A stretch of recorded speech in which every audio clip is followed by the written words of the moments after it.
Corona virus से संक्रमित हुए लोगों का वैश्विक आंकड़ा 50 लाख के करीब पहुंच गया है। वहीं महामारी की चपेट में आकर मरने वालों की संख्या भी 3,24,000 से अधिक हो गई है।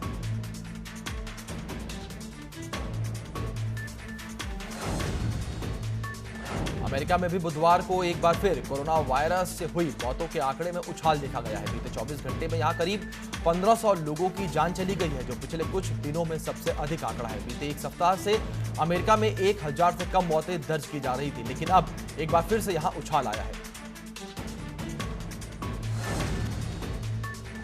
देश में कोविड-19 पॉजिटिव मामले 1,06,000 के पार हो गए हैं। स्वास्थ्य एवं परिवार कल्याण मंत्रालय के आंकड़ों के मुताबिक देश में कोरोना के मामले 1,06,750 हो चुके हैं। अब तक 3,333 लोगों की मौत हो चुकी है। बीते 24 घंटे में 5,611 नए मामले सामने आए हैं, जबकि 140 लोगों की मौत हो गई है।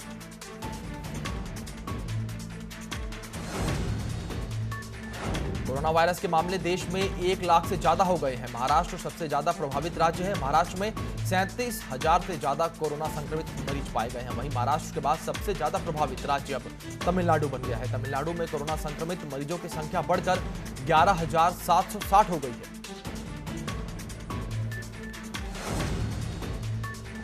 यूपी के कोरोना के मामलों में लगातार बढ़ोतरी हो रही है। इसके साथ ही यूपी में अब कुल कोरोना संक्रमितों की संख्या 4,605 हो गई है। इनमें 1,704 एक्टिव केस हैं, जबकि 2,783 संक्रमण मुक्त होने के बाद डिस्चार्ज किए जा चुके हैं। वहीं प्रदेश में अब तक 118 मरीजों की कोरोना से मौत हो चुकी है। उत्तर प्रदेश में प्रवासी श्रमिकों के बीच कोरोना वायरस के बढ़ते मामले देखे जा रहे हैं, जो अभी अभी अपने घर लौटे हैं। राज्य की राजधानी लखनऊ से 190 किलोमीटर दूर यूपी के बस्ती जिले में 50 प्रवासी कोरोना वायरस से संक्रमित पाए गए। वहीं जिले में यह संख्या 104 हो गई है। जिले के एक शीर्ष अधिकारी ने कहा कि 28 लोग ठीक हो चुके हैं।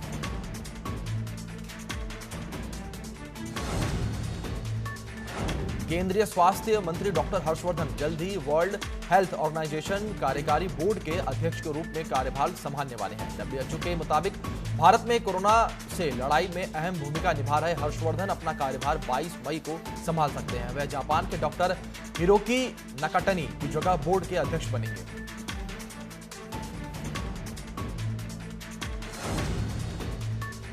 लॉकडाउन के ऐलान के बाद से ही देश भर में रेल सेवा ठप है। हालांकि मजदूरों और लॉकडाउन में फंसे लोगों के लिए रेलवे स्पेशल ट्रेन चला रहा है। इस बीच अब 1 जून से हर दिन 200 नॉन एसी ट्रेनें चलाई जाएंगी। इसकी बुकिंग जल्द ही शुरू होगी। खास बात यह है कि इस सेवा का लाभ हर कोई ले सकता है।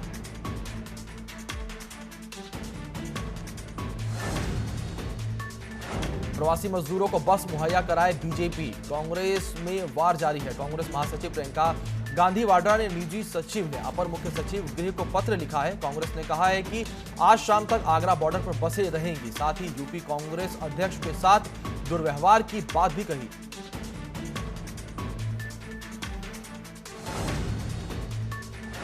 बसों के मामले में अब बसपा की राष्ट्रीय अध्यक्ष मायावती ने ट्वीट कर इस पूरी कवायद को बीजेपी और कांग्रेस की घिनौनी राजनीति करार दिया है। इसके साथ ही बसपा सुप्रीमो कांग्रेस पार्टी को सलाह भी दी है कि अगर वह श्रमिक प्रवासियों को बसों से ही उनके घर वापस में मदद करना चाहती हैं, ट्रेनों से नहीं करती हैं, तो फिर इनको अपनी ये सभी बसें कांग्रेस शासित राज्यों में श्रमिकों की मदद में लगा देनी चाहिए, तो यह बेहतर होगा।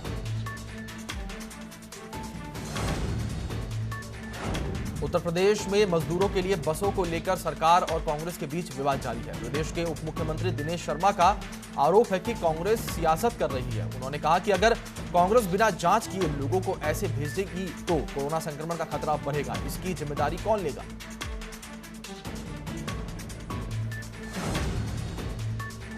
बंगाल की खाड़ी में उठा चक्रवाती तूफान अम्फान अब सुपर साइक्लोन में बदल चुका है। 20 मई यानी आज यह पश्चिम बंगाल के दीघा और बांग्लादेश के हथिया द्वीप के बीच में टकरा सकता है। उस वक्त इसकी हवा की गति 185 किलोमीटर प्रति घंटे हो सकती है। इसके मद्देनजर मौसम विभाग ने पूर्वी तटों के तटीय इलाकों में ऑरेंज अलर्ट जारी कर दिया है।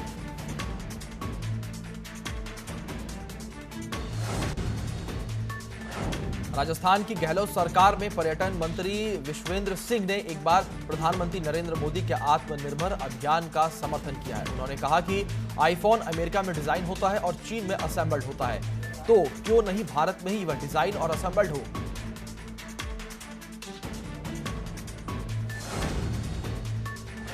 बिहार के समस्तीपुर जिले में एक क्वारंटीन सेंटर में अश्लील डांस का आयोजन करवाया गया। अब इस डांस का वीडियो सोशल मीडिया पर वायरल हो गया है।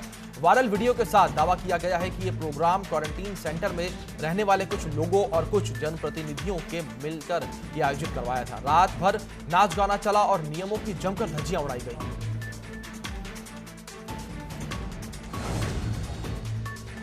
ई कॉमर्स प्लेटफॉर्म स्नैपडील ने कहा है कि उसने कंटेनमेंट जोन वाले इलाकों को छोड़कर बाकी पूरे देश में अपनी डिलीवरी सर्विसेज शुरू कर दी है।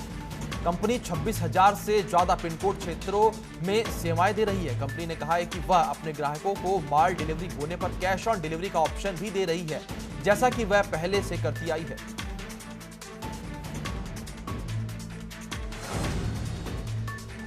यूपी सरकार ने कोरोना काल में प्रदेश के सभी प्राइवेट स्कूलों से मौजूदा सत्र में फीस न बढ़ाने का आदेश जारी किया है। सरकार के इस आदेश को इलाहाबाद हाईकोर्ट की लखनऊ बेंच में चुनौती दी गई है। प्राइवेट स्कूलों की ओर से हाईकोर्ट में याचिका दाखिल की गई है। हाईकोर्ट ने नोटिस जारी कर सरकार से इस संबंध में 18 जून तक जवाब मांगा है।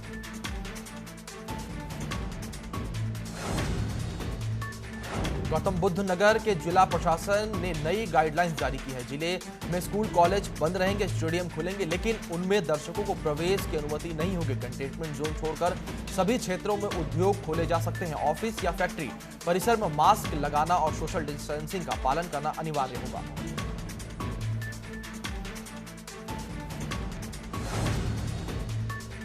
गाजियाबाद में लॉकडाउन के चौथे चरण से संबंधित छूट को लेकर जिलाधिकारी अजय शंकर पांडे ने व्यापारियों के साथ बैठक की, जिसमें व्यापारियों से सुझाव लिए गए। तमाम सुझाव लेने के बाद अब यह तय किया जाएगा कि किस तरह से रियायतें इस लॉकडाउन के दौरान मिलेगी। व्यापारियों ने all in one, left right और साप्ताहिक मंगलवार को बाजार बंद करने के भी सुझाव दिए।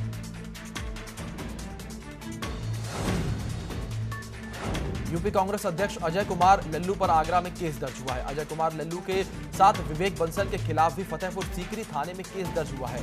बताया जा रहा है कि अजय कुमार लल्लू बिना परमिशन राजस्थान बॉर्डर पर जा रहे थे, इसी की वजह से उन पर मुकदमा दर्ज हुआ है।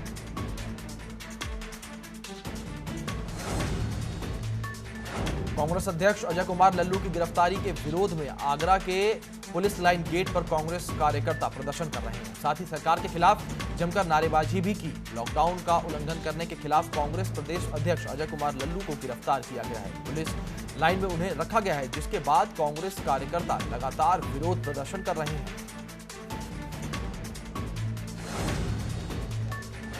मुंबई से लौटी बालाओं ने मुरादाबाद के एक क्वारंटाइन सेंटर को पिकनिक स्पॉट बना दिया। करीब 1 दर्जन बार डांसर बियर की मांग कर रही थी। मांग पूरी न होने पर उन्होंने क्वारंटीन सेंटर में हंगामा खड़ा कर दिया और क्वारंटीन सेंटर में ही डांस करने लगी। उनके डांस का वीडियो सोशल मीडिया पर वायरल हो रहा है।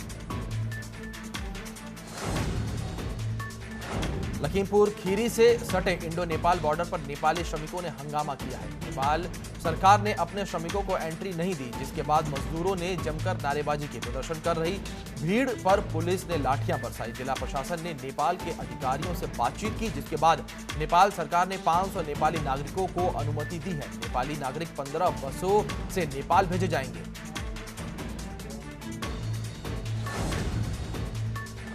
इटावा में देर रात ट्रक और पिकअप की भिड़ंत हो गई। नेशनल हाईवे पर हुए इस हादसे में सब्जी बेचने जा रहे 6 किसानों की दर्दनाक मौत हो गई, जबकि कई सब्जी किसानों के घायल होने की खबर है। मौके पर प्रशासन के आला अधिकारी पहुंच गए हैं और घायलों को स्थानीय अस्पताल में भर्ती करवाया जा रहा है।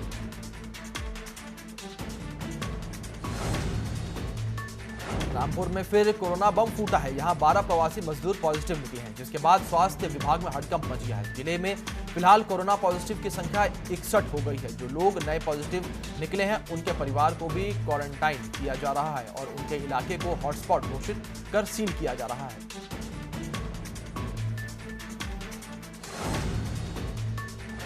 लखीमपुर खीरी में 26 प्रवासी मजदूरों की जांच रिपोर्ट आई, जिसमें 4 लोग कोरोना पॉजिटिव पाए गए और 22 लोगों की रिपोर्ट नेगेटिव आई है। ये 4 पॉजिटिव मरीज मुंबई और हरियाणा से आए हुए हैं। सभी प्रवासी मजदूर 16 मई को आए थे और अगले दिन सभी का सैंपल जांच के लिए भेजा गया था।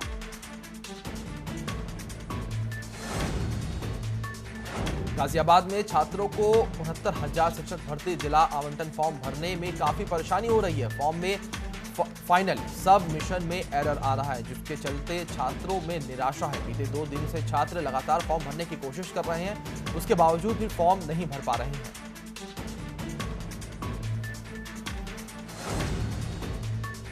मुजफ्फरनगर के थाना बुढ़ाना कोतवाली इलाके में महाराष्ट्र से परिवार के साथ आए फिल्म अभिनेता नवाजुद्दीन सिद्दीकी को क्वारंटीन किया गया है। इस बीच लॉकडाउन की धज्जियां उड़ाते हुए बीजेपी विधायक उमेश मलिक नवाजुद्दीन सिद्दीकी से मिलने उनके आवास पर पहुंच गए। उनके साथ पुलिस के आला अधिकारी भी विधायक के साथ वहां नवाजुद्दीन सिद्दीकी से मिलने पहुंचे।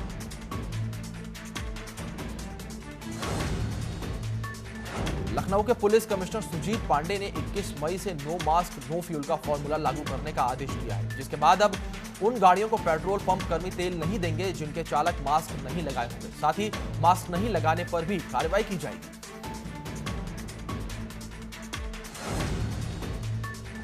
नेपाल जाने के लिए उधम सिंह नगर और चंपावत के सीमांत इलाकों में लगातार मजदूर आ रहे हैं। नेपाल बॉर्डर सील होने के कारण नेपाली मजदूरों की सीमांत क्षेत्रों के रिलीफ कैंपों में भारी भीड़ लग गई है। प्रशासन और नेपाली मजदूरों की समस्या के समाधान के लिए खटीमा के बीजेपी विधायक पुष्कर धामी ने देश के गृह मंत्री को पत्र लिखकर नेपाल बॉर्डर खुलवाने की मांग की है। आजमगढ़ में ऑनलाइन ठगी का मामला सामने आया है, जहां एक ठग गैंग ने एक युवक के अकाउंट से 8 लाख रुपए अपने अकाउंट में ट्रांसफर कर लिए। युवक को इस बात का पता तब चला जब वो बैंक कुछ पैसे निकालने गया। तब बैंक कर्मचारियों ने बताया कि उसके अकाउंट में 1 रुपए भी नहीं है, जिसके बाद पीड़ित ने पुलिस से न्याय की गुहार लगाई। फिलहाल पुलिस मामले के खुलासे के लिए टीम गठित कर कार्रवाई के निर्देश दिए।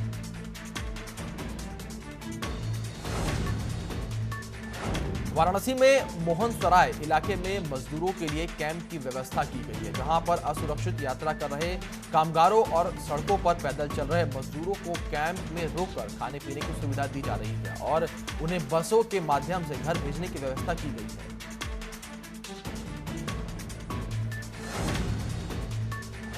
मेरठ के ट्रांसलैम कॉलेज में बनाए गए क्वारंटीन सेंटर में रह रहे लोगों ने अव्यवस्थाओं को लेकर जमकर हंगामा किया। उन्होंने खाने की गुणवत्ता को खराब बताते हुए क्वारंटीन सेंटर को सैनिटाइज नहीं किए जाने का आरोप लगाया। इस दौरान मौके पर पहुंचे प्रशासनिक अधिकारियों और लोगों के बीच तीखी झड़प हो गई। हंगामे की सूचना मिलने के बाद गंगानगर पुलिस मौके पर पहुंची और लोगों को समझाकर वापस लौट गई।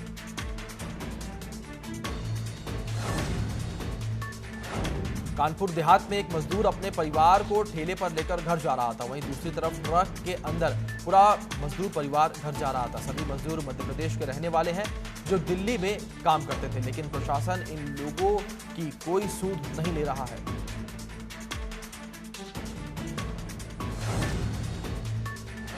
लॉकडाउन 4 में सरकार की तरफ से प्रदेशवासियों को कई तरीके की छूट दी गई है। बाजार पूरी तरह से खोल दिए गए हैं, लेकिन बाजार में भीड़ ना हो इसको ध्यान में रखते हुए सरकार ने ऑड इवन का फॉर्मूला गाड़ियों पर लगाया है। इसके तहत तारीख के हिसाब से गाड़ियां सड़क पर चल सकेंगी। प्रदेश के शहरी विकास मंत्री मदन कौशिक ने कहा कि हमारी कोशिश है कि बाजार में ज्यादा भीड़ ना हो, इसलिए यह फैसला लिया गया है।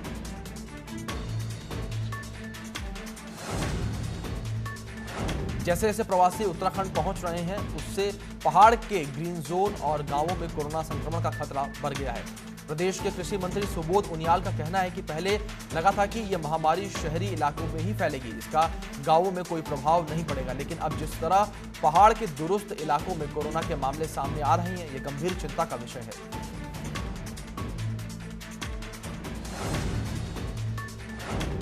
प्रदेश के मुख्य सचिव उत्पल कुमार सिंह ने उन तमाम लोगों को कड़ी चेतावनी दी है जो अपने घरों में आए हैं लेकिन होम क्वारंटाइन का कड़ाई से पालन नहीं कर रहे हैं। मुख्य सचिव ने कहा कि हमारे लोग ऐसे लोगों की पड़ताल कर रहे हैं, ऐसे में जो लोग भी नियमों का पालन करते हुए नहीं मिले उनके खिलाफ आपदा एक्ट के तहत कड़ी कार्रवाई की जा सकती है। केंद्र सरकार ने हाल ही में आर्थिक पैकेज के रूप में जिस तरह से पशुपालकों, मधुमक्खी पालकों और मत्स्य पालन करने के लिए बजट दिया है, उससे प्रदेश में इन इलाकों में भी काम करने वाले और वालों के लिए बड़ी राहत मिलती जा सकती है। साथ ही स्वरोजगार करने वालों भी इसका फायदा उठा सकते हैं। पशुपालन मंत्री रेखा आर्या समाज ने कहा कि प्रभावित देश को संभालने के लिए पैकेज दिया गया है।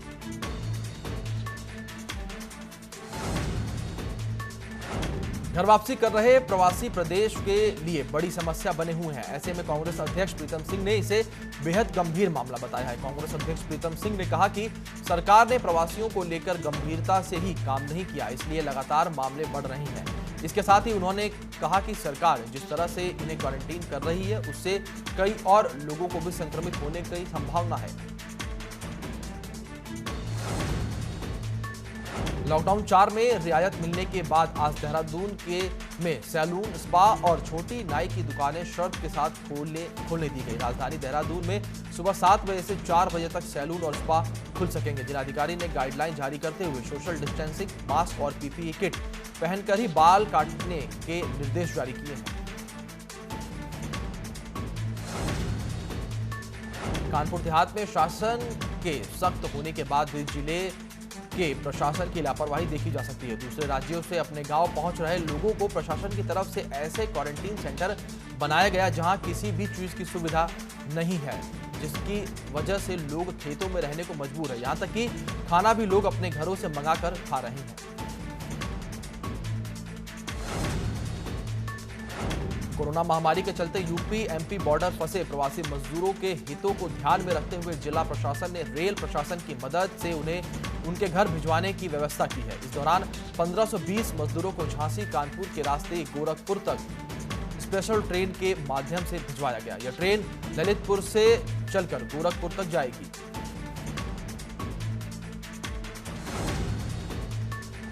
प्रवासी मजदूरों को घर भेजने के लिए झांसी स्टेशन से कई श्रमिक ट्रेनों का भी संचालन किया जा रहा है। इन श्रमिक मजदूरों को पहले झांसी स्टेशन पर बसों से लाया जाता है, जिसके बाद श्रमिक ट्रेनों के जरिए इन मजदूरों को उनके घर के लिए रवाना किया जाता है। आने वाले दिन में इन श्रमिक मजदूरों की संख्या भी घटेगी और उनकी परेशानियां भी।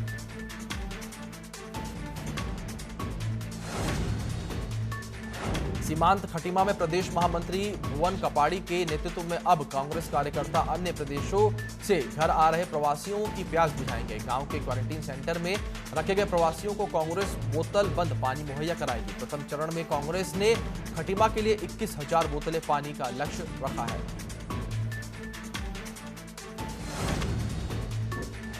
ऑल इंडिया थिएटर काउंसिल के आह्वान पर आजमगढ़ जिले में संगठन के राष्ट्रीय कोषाध्यक्ष रंगकर्मी सुनील दत्त विश्वकर्मा ने भी जनपद के कलाकारों के साथ मौन प्रदर्शन किया। इस दौरान उन्होंने कहा कि कोविड-19 के चलते देश में हर विद्या के कलाकारों की हालत दयनीय हो गई है। इस आपदा की घड़ी में किसी ने भी अव्यवसायिक कलाकारों की सुध नहीं ली।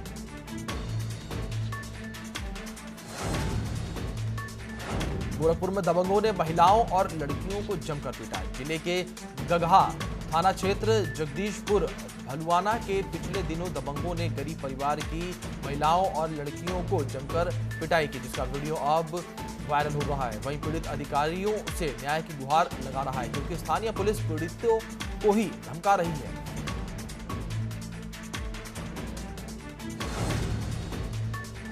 अलीगढ़ में खेत में मेड़ बनाकर पानी लाने को लेकर हुए विवाद में जमकर मारपीट हुई है। कई लोगों ने जमकर लाठी डंडे और तमंचे की बट से एक दूसरे के ऊपर हमला किया, जिसमें बच्चे, महिलाओं सहित कई लोग गंभीर रूप से घायल हो गए। घटना की जानकारी पर पहुंची पुलिस ने घायलों को अस्पताल में भर्ती करवाया।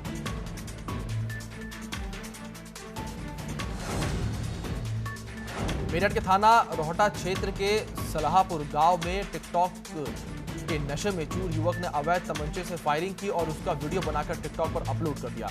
वहीं गांव में लॉकडाउन में फायरिंग की आवाज से हड़कंप मच गया। शुभम नामक के युवक का यह वीडियो तेजी से वायरल हो रहा है।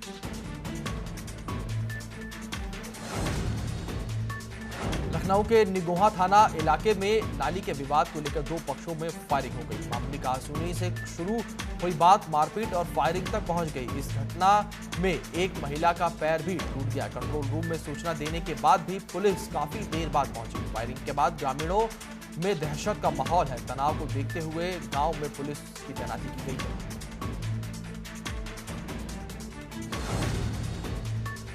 मेरठ में डबल मर्डर से सनसनी फैल गई। पुरानी रंजिश के चलते दो सगे भाइयों को गोली मारकर मौत के घाट उतार दिया गया है, जबकि एक युवक की हालत गंभीर बनी हुई है। जानकारी के मुताबिक गांव के प्रधान पक्ष से पुरानी रंजिश चल रही थी। आरोप है कि देर रात मामूली बात को लेकर प्रधान पक्ष ने पीड़ित के घर पर हमला बोल दिया। वहीं पुलिस मामले की जांच में जुट गई है।